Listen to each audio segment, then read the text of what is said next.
Schools in parts of Nigeria are on lockdown after more than 300 students and teachers were abducted from a Catholic boarding school, according to a local Christian organisation.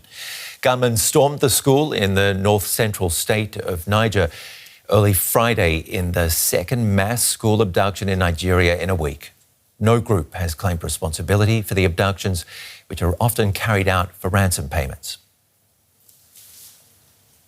Let's bring in our correspondent, Azeezat Olaoluwa in Lagos. What more can you tell us?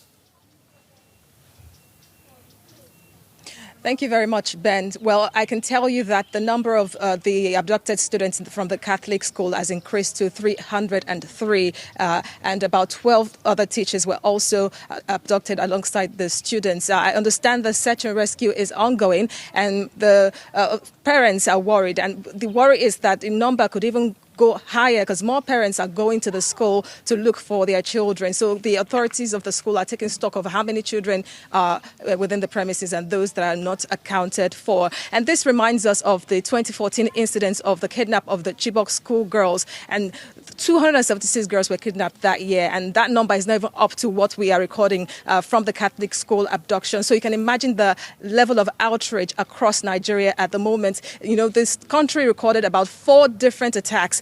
Within a week, a church was attacked, and in that update, we understand that the criminals that abducted about 38 church members are asking for about 100 million naira ransom for each victim, and that's around close to 60,000 euros. And the families of these victims have said there is no way they can afford to pay such an amount. I'll let you know that ransom payment is actually illegal in Nigeria, and the authorities frown against it. So it seems that these people have limited options other than for the government, you know, to step up and rescue these people. And also for the Kebbi school incident where 25 students were attacked, I understand that the Minister of State for Defense has been deployed by the president to the state to coordinate the rescue of the girls. And the authorities have assured that they will get these girls very soon. So it's quite a worrisome development that happened in Nigeria at the moment. People are worried. And so far now, people don't know what to expect yet.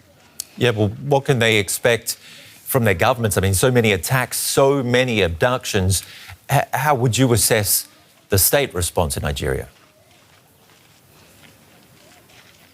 Well, many people have criticized the response of the authorities since the 16-year insurgency. They've said that the authorities had many chances, you know, to nip this in the bud, but they allowed it to get out of control. And that was why we recorded the resurgence of Boko Haram and other militant groups earlier this year. So people are angry, really, and they want answers. They want results. They want those that have been kidnapped to be rescued. And pretty much they want the military to step up because it seems like they are reactive instead of being proactive. They appear to be overwhelmed because there are so many attacks that they are not able to, you know, to prevent. And you recall earlier in the year as well, a brigadier general was reportedly killed by ISWAP members, and so far the perpetrators have not been arrested.